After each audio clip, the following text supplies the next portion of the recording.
It's about time to start working on putting the finishing touches on your clock project. You should have been sanding it for a couple weeks now, and now that it's time to start painting your clock, for the people who are working from home, you will have to provide your own paint. So there's lots of different options on using spray paint. If your parents or guardians can get you spray paint and help you out with that. If you have any kind of acrylic or water-based paint, you could easily use that at home too.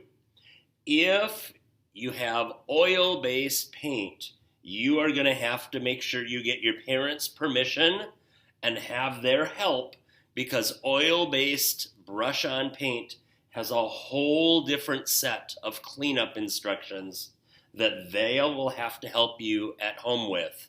So normally I try to avoid any kind of oil-based paint.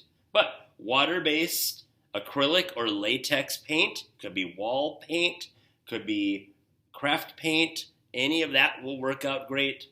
And pretty much any kind of spray paint, as long as your parents can have a safe location that they've approved for you to do the spray painting. So this demonstration will guide you through those processes. If you're doing the brush-on paint, you can watch the demonstration video that we've posted in Google Classroom, and you can pretty much use the same steps that we do in that demonstration. You will need your paint, you'll need a medium-sized paintbrush, and you'll need some kind of container to put the paint in. Please make sure you do an excellent job of cleaning up where your parents or guardians have you use to clean up when you're done with your painting. This demonstration is going to focus primarily on the spray paint approach to painting your project. Before you start, please make sure you read the instructions on the back side of the spray can.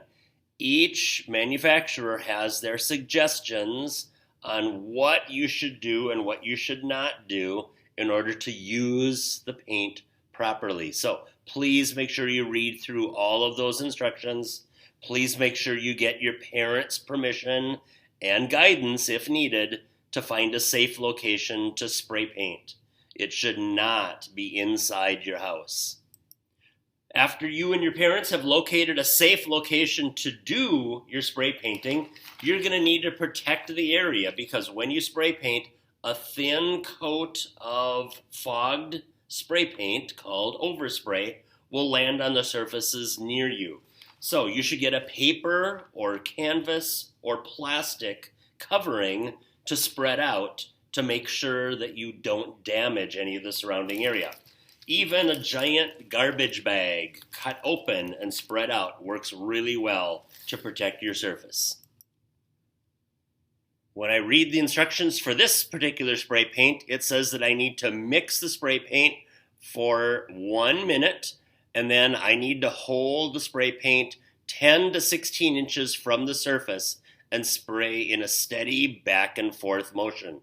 So I have to start mixing it up. That is what makes sure that the pigment is all mixed evenly.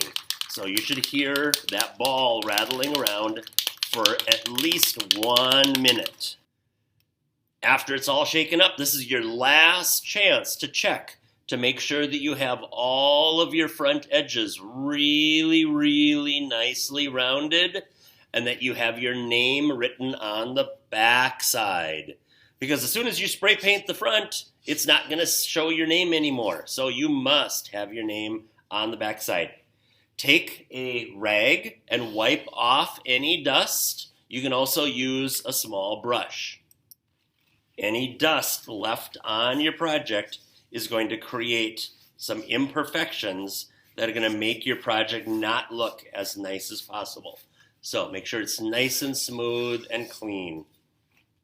Then what I like to do is, on top of your protective surface, I like to elevate my project so it's not actually sitting right on your project. So with the lid from your spray paint, you could hold your project just a little bit up off the ground. You should also wear a painting mask or respirator to protect your lungs while you're spray painting. So make sure you put that on. Now, your project is made out of a kind of wood called MDF, or medium density fiberboard. It's a composite board, and the edges where you sanded is going to soak up the paint a little bit faster than everything else. So we probably need to give an extra special attention to that edge. So again, after I've shaken it up for at least a minute, I'm going to hold it the proper distance. Mine is 10 to 16 inches, and you're going to give several thin coats. You don't want to try to paint everything all in one coat, or the paint will not look correct. So I'm going to start by just spraying a thin layer all the way around my project, and that's called a tack coat. I can go ahead and put a thin layer there, and what that's going to do is that's going to soak into your project a little bit, and it's going to start to dry, and as soon as it starts feeling sticky in about a minute, then I can give one more thin coat over the top. It's been about 1 minute, and if I touch the paint, I will start feeling it kind of sticky. Remember, spray paint is a permanent paint, so wherever you get paint, it's not going to come off without special cleaners. So now that it's kind of sticky and it's mostly soaked in, I can come back and I can start giving it a little bit more paint on all of the surfaces to make sure that all of the surfaces are covered with a thin layer the second time. You're not trying to make it look perfect on this second coat. You're just getting color coverage on all of the surfaces. Reading the instructions on my can, it says that the dry time, based on 70 degrees, it says it dries to the touch in 2 to 4 hours. You can handle it in 5 to 9 hours, and it's fully dry in 24 hours. So we need to let it dry before we apply the next coat. Once my project is totally dry, you'll probably notice lots of imperfections in that first coat. So what you're going to need to do is you're going to need to find some 180 or 220 grit sandpaper, and you're going to have to lightly sand the dry paint to get rid of those imperfections and make your project feel smooth again. Make sure that you're sanding the edges to get rid of any bumps that the paint caused.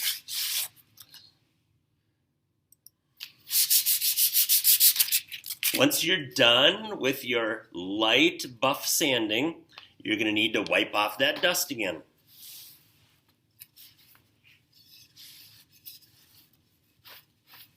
And now that it's smooth and clean, you're ready for your second coat of paint. So you're going to start with a very light tack coat again.